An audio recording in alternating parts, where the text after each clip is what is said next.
जय हिंद साथियों, नमस्कार। मैं पराशर मुनि आपका स्वागत करता हूं द नॉलेज बिहार में। और देखिए कि कल ही पाकिस्तान में नए प्रधानमंत्री का अनाउंसमेंट हो गया है और नए प्रधानमंत्री के रूप में फिर से एक बार शहबाज शरीफ सेकेंड टेन्योर के लिए आ गए हैं।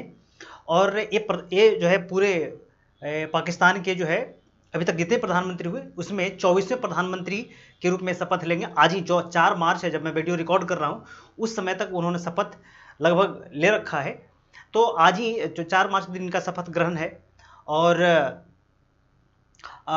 कल जो है इनको पूरी अपनी असेंबली में अपने बहुमत सिद्ध करना था। तो जब बहुमत सिद्ध कर रहे थे, बहुत सारे पार्टियां जो है मिलकर के गठबंधन सरकार बनाए। आपको पता होगा कि जो लोगों ने पाकिस्तान के चुनाव को नज़दीक से देखा होगा, उनको पता है कि फरवरी में जो इलेक्शन हुए थे पाकिस्तान में, वो केवल नाम मात्र के इलेक्शन थे।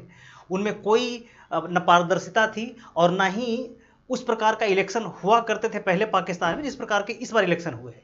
पूरी तरीके से इलेक्शन के नाम पे केवल एक धोखा था। और वहाँ के जो मुख्य विपक्षी पार्टी के जो नेता थे इमरान खान, उनको पहले ही जेल में डाल दिया गया था। फिर भी जेल में रहते हुए उनकी जो स्वतंत्र पार्टी थी उसको लगभग 92 जो है सीटें मिली हैं पूरे पाकिस्तान में। तो आज भी पाकिस्तान का बहुसंख्यक आबादी जो है वो पाकिस्तान प्राइम मिनिस्टर के रूप में इमरान खान को देखना चाहता है। लेकिन चूंकि ये लोग मिल करके कोलिजन गवर्नमेंट बनाए हैं, एनपीपी और पीपीपी, यानी कि आसिफ अली जरदारी की पार्टी और नवाज शरीफ की पार्टी मिल करके एक कोलिजन गवर्नमेंट का निर्माण किया गया है, जिसमें तय हुआ कि आसिफ अली जरदारी को फिर से एक बार राष्ट्रपति बनाया जाएगा और शहबाज शरीफ को फिर से एक बार प्रधानमंत्री की कुर्सी प्राप्त होगी, जो कि इनको शहबाज शरीफ को दूसरी बार प्रधानमंत्री बनने का मौका मिला है। अब इसी बीच में कल जो है असेंबली में इनकी एक भाषण थी। तो जब इन्होंने भाषण की शुरुआत की शहबाज शरीफ ने, उन्होंने पहले तो इनके भाषण इनके जवान फिसल गए। इन्होंने शुरू किया कि भाई जितने भी हमारे समर्थकों ने मिल करके हमें इस मुकाम तक पहुंचाया है और मुझे एक प्रमुख विपक्षी पार्टी के रूप में चयन किया है, मैं उनको धन्यवाद देना चाहता हूँ। ये भूल गए कि भाई हम पक्ष वाले पार्टी हैं, हम पक्ष के नेता हैं। इन्होंने कह दिया विपक्षी पार्टी। खैर स्लिप ऑफ टंग था। और दूसरी बार प्रधानमंत्री बनने की खुशी में थोड़ा सा ओवर एक्साइटमेंट में इनका जवान फिसल गया। खैर छोड़िए, लेकिन उस भाषण में कई चीज़ों का इन्होंने जिक्र किया है, कई हवाई हमले भी किए हैं और कई चीज़ें ऐसी बोली हैं इन्होंने जो आपको सुनकर के हंसी भी आएगा। पहली बात तो इन्होंने कहा कि भाई हम, यानी कि पाकिस्तान, अब किसी खेल का हिस्सा नहीं होगा। यानी कि ना हम अमेरिका का सुनेंगे, ना हम चीन का सुनेंगे, ना हम किसी और का सुनेंगे। हम जो है स्वतंत्र रूप से अपने देश का विकास करेंगे, चहुमुखी विकास करेंगे। खैर इनका पता नहीं अपना कुछ है भी कि नहीं है। अब इनका जो भी है वो तो मिलिट्री है, मिलिट्री किसकी सुनती है इनको क्या पता। खैर ये भी इस इलेक्शन में भी मिलिट्री का अच्छा खासा सपोर्ट है। बिना सपोर्ट के तो कोई वहाँ पे इलेक्शन न होता है, न कोई प्रधानमंत्री बनता है, न कोई राष्ट्रपति बनता है। तो मिलिट्री का सपोर्ट तो फिर भी रहा। दूसरा इन्होंने कहा कि हम पड़ोसियों से दोस्ताना व्यवहार रखेंगे, पड़ोसियों से दोस्ताना व्यवहार रखेंगे, जो भी हमारे पड़ोसी हैं। लेकिन पता नहीं कैसे व्यवहार दोस्ताना रखेंगे।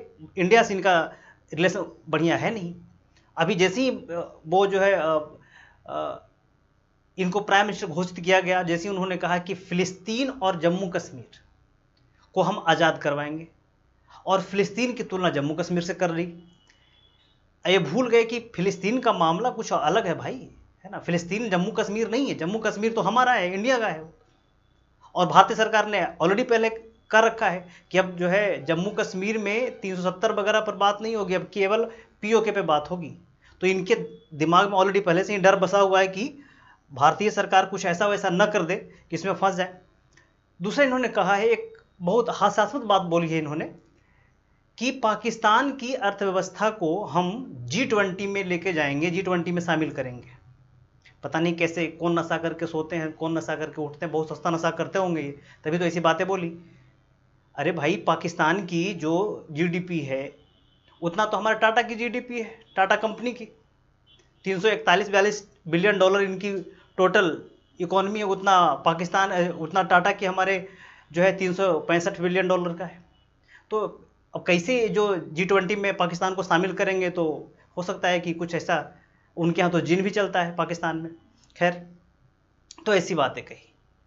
फिर इन्होंने एक नई बातें और बताई कि हम जो है अपने अर्थव्यवस्था को सुदृढ़ करेंगे, अर्थव्यवस्था को इन्हांस करेंगे। इन्हांस कैसे करेंगे पता नहीं, इनकी पूरी इकोनॉमी तो ऑक्सीजन पे है। इनके यहाँ तो गृह युद्ध होने वाला है, और कल ही जो कि इनको जब प्रधानमंत्री घोषित किया गया, पूरे पाकिस्तान में जो है लगभग 100 से 200 वायलेंस हो गए, और लगभग 100 से 150 इमरान खान के समर्थकों को कल ही अरेस्ट किया गया है। तो पाकिस्तान में हालात कुछ अच्छा नहीं है। खैर, इनकी ये चीज़ें पाकिस्तान की अभी जो नए सिटिंग गवर्नमेंट जो आए हैं, इन्होंने लंबे लंबे छोड़े हैं, लंबे लंबे हाके हैं कि हम जम्मू कश्मीर में ये करेंगे, वो करेंगे, और हम जम्मू कश्मीर को आज़ाद करवा कर रहेंगे। उधर भूल गए ये बात कि अभी जो है प्रधानमंत्री मोदी का दौरा है जम्मू कश्मीर में, और वहाँ पर जाकर के 32,000 करोड़ रुपए का प्रधानमंत्री मोदी जम्मू कश्मीर में प्रोजेक्ट का अनाउंसमेंट करेंगे। कैसे ये फ्री करवाएंगे जम्मू कश्मीर को, है ना। ऑलरेडी इनके पीओके के जो लोग हैं वो इंडिया में शामिल होना चाहते हैं। अगर वहाँ जाके पूछेंगे तो इनको तो भाई क्या क्या पड़ेगा, वहाँ से भागेंगे ये। खैर, इनको अपनी जनता को खुश करना था तो इन्होंने कह दिया, जबकि इसके चुनाव के पहले जब चुनाव कैंपेन चल रहा था तो नवाज शरीफ चूँकि लंदन से आए थे पाकिस्तान में, उन्होंने एक बात कही थी कि हम जो है अपने पड़ोसियों से, खास करके भारत से रिश्ते अच्छे करेंगे। ठीक है, लेकिन इसके कारण बहुत सारे लोग नाराज हो गए कि भारत से रिश्ते ऐसे करें। मतलब वहाँ पे एक अलग सेपरेट ग्रुप है जो भारत से रिश्ते अच्छा नहीं चाहता है, खास करके मिलिट्री नहीं चाहता है। तो अब इनको तो कुछ कहना था, इन्होंने कह दिया कि हम जम्मू कश्मीर को फ्री करवाएंगे। खैर, तो एक कुछ जो है मामला रहा है। पाकिस्तान के जो है नए प्रधानमंत्री ने ये चीज़ें उन्होंने कही है कि हम इस प्रकार से पाकिस्तान को आगे लेके जाएंगे, डेवलपमेंट करवाएंगे। लेकिन देखिए, पाकिस्तान में बहुत ज़्यादा करप्शन है। पहले पाकिस्तान को आगे बढ़ने के लिए करप्शन फ्री होना पड़ेगा।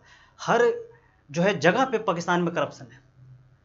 पाकिस्तान जो है दुनिया भर के क्राइसिस से गुजर रहा है। अभी जो कोलिजन गवर्नमेंट बना है तो फिर से वही पॉलिसी पैरालिसिस और वही जो है गवर्नमेंट क्राइसिस आने वाली है।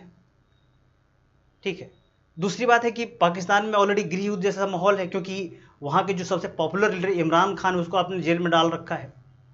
खैर, आने वाले समय में पता लगेगा कि जो शहबाज शरीफ हैं वो क्या कर पाते हैं।